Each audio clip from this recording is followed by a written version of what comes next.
Hello, Jonah and Adam. Here is your sewer scope from today's inspection. That's me in the basement, just kind of giving you a little bit of orientation. Um, you're going to get some behind the scenes footage of some of the challenges of doing a sewer scope. So the drop into this pipe is literally just that. I don't think that there might be a T-fitting there, but there's no like sweep where the camera head can easily just kind of make an easy turn into the pipe. So what I had to do is stick my hand down into that clean out and try to push the camera head, into a position where it'll go around. I thought I had it. You'll see what'll end up happening is the camera and cable will fold on itself. There's the cable right there that you can see.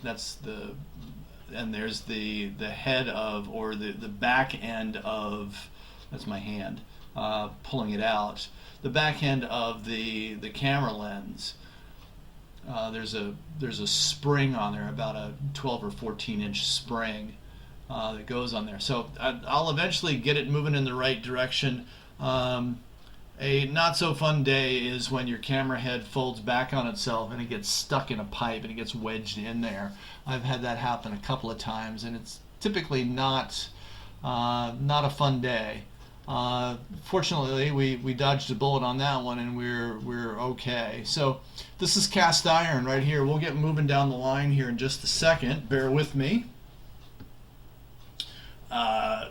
Almost there. Notice how coarse it is, how rough it is. Notice that it catches things. Also notice the buildup on the bottom of the pipe. You're at a point where it's just going to keep grabbing onto stuff and build and build and build. Obviously for just good home maintenance, this is something that you want to clear out. It does improve a little bit the further out from the house that we get. That just stands to reason, right? I mean, eventually it'll dissipate enough. This is bad enough. The buildup is enough, and the scaling on the pipe is enough where having the line cleaned at some point in the next, I would say within 6 months of taking ownership of the house, would really be a prudent thing to do. Avoiding backups into the house is always a plan, right? It's a good thing to work against. Beyond that, I mean, so when you have the pipe cleaned, the technician will also they'll also rescope the line once it's cleaned out. The benefit of that is anything that's happened to be hidden behind the buildup, which now is on the right side of your screen, the whitish area. They're going to be able to see if there is anything. Historically not in cast iron. Here's our transition to clay. So clay is a much smoother walled pipe. It doesn't corrode like cast iron does, so hence we don't have to worry about buildup.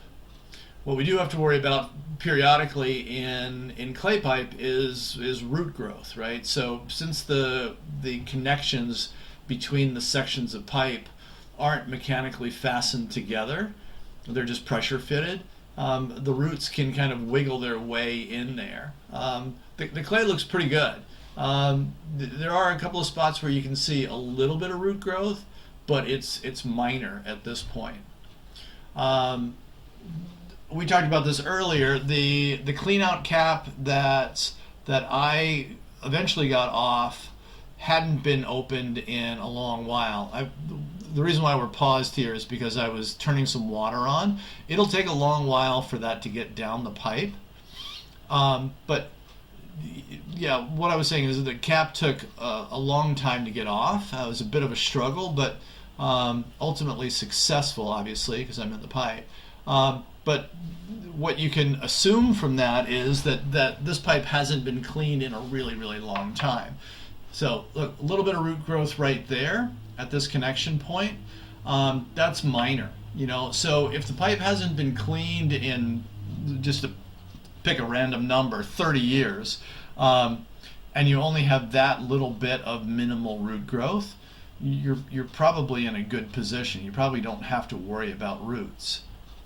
But we don't know that. So what I'll recommend in the written report is that it'd be prudent to come back, maybe in about 2 years after it's cleaned, and just reevaluate the pipe, revisit it, see what it looks like. My guess is that it's still going to be clear, but just knowing that, you should be good. And here's the drop into the city connection. You can see eventually, I'll get in a little bit closer. So the bottom right corner of your screen, you can see the path of the water, that little darker area down there. So all in all, a good run. Nothing impeded progress. You weren't holding water in the pipe. Functional drainage, functional flow was pretty good. It'll be even better once the pipe gets cleared out. You just get rid of that buildup and you're good to go. You'll see the water coming down the pipe here in just a moment. Again, it did take a while. So I use a 175-foot cable. I use probably all but about 50 feet of it, anywhere 25 to 50 feet of it. So decent length pipe, anywhere from 125 to 150 feet in length. No big issues. I'm going to show you again the water flow right there. So you can see it going from right to left across the pipe. It shows you the drainage right there. All in all, not bad. Read through the written reports, look that over, reach back out to me if you have any questions. Feel free to watch the return journey. I'm going to keep the camera rolling as I pull back. Reach out to me with questions. I'm always happy to be a resource.